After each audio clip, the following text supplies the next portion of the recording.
말씀은 저는 100% 존중을 합니다. 네. 그러니까 내가 견딜 수 있는 고통의 한계까지 가보는 것도 삶을 부딪혀보고 마지막 죽음의 직전까지 부딪혀보는 것도 저는 삶의 의미라고 생각을 하고 그것이 나에게 주어지는 것도 어떤 면에서는 신이 나에게 그렇게 허락한 기회라고 생각할 수도 있는데 가장 이제 저는 고민이 되는 점이 이런 것 같아요. 제가 얼마 전에 이제 몇 년 전에 본 영화가 알츠하이머에 걸린 여자 교수에 관한 영화였는데 영화 제목이 스틸 앨리스예요. 그러니까 앨리스는 앨리스인데 아직 앨리스야. 곧 앨리스가 아니게 될 거라는 거죠. 그건 무슨 얘기냐면 지금은 내가 정신이 왔다 갔다 하는데 아직까지는 그래도 앨리스인 것 같은데 지금은 아직은 양소영인 것 같은데 조만간 양소영이 아닐 것 같은 상황이 될 거라는 거죠. 그러니까 국민들이 제일 두려워하는 게 치매라고 하더라고요. 암에 대한 고통보다 더 잘한 거는 내가 어느 순간에 내가 대변을 쌌는데 어머님을 보살피는 어머님 얘기가 그거예요. 어머님이 화장실에 가셨는데 분명히 대변을 싸셨는데 대변이 없더래요. 보니까 주머니에 들어있어요. 어머니. 그러니까 이런 상황에서 봤을 때 그런 존재가 내가 되는 것이 저는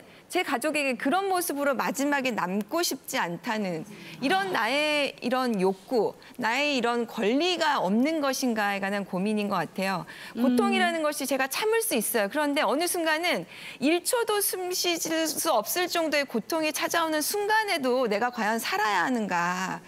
이런 것들을 물론 하느님이 이런 고통을 준 것의 의미를 찾기 위해서 노력은 하겠지만 어느 순간에 가서는 내가 이것을 내 정신마저 차릴 수 없을 정도의 고통이 왔을 때 이것을 멈출 수 있을 정도의 이런 거는 나에게 허락되어야 하지 않을까. 내가 견딜 수 없는 고통. 네, 그래서 이런 의미에서 내가 선택할 수 있을 정도의 뭔가 하나님의 이렇게 그걸 뭐라 그러죠? 관용? 포용? 네.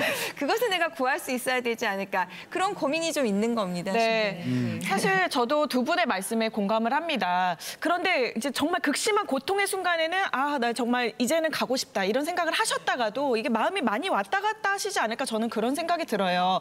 왜냐하면 제가 최근에 좀 배웠던 많이 아프셨던 큰 병 걸리셨던 분들을 배웠을 때 이제 돌아가신 분도 계시고 현재 이제 암 말기에 계신 분도 계신데 다들 좀 제가 생각할 때는 많이 살고 싶어 하셨어요.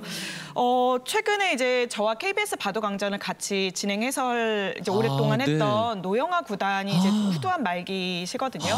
그래서 이제 제가 여러 번 뵀는데 아유 이제 뭐 나는 살 만큼 살았지 뭐 이렇게 웃으면서 말씀을 하시지만 제가 생각할 때는 표정에서 만감이 교차하시는 느낌이 들고 또 말씀 중에 저는 좀 울컥했던 것이 그래도 남아있는 시간 동안 바둑 세계를 위해서 내가 할 수 있는 일이 뭐가 있을까? 가족들을 위해서 내가 할 수 있는 게 뭐가 있을까? 이런 생각을 하시더라고요. 그래서 마지막까지 살아있는 시간을 가치 있게 쓰고 싶다 이런 말씀을 하시는 걸로 미루어 볼 때 정말 그래도 모든 사람이 끝까지 내 생명 다할 때까지 다 살고 싶은 것이 아닌가 저는 이렇게 생각을 정말 아무리 오래 살았다 한들 살 만큼 살았다라는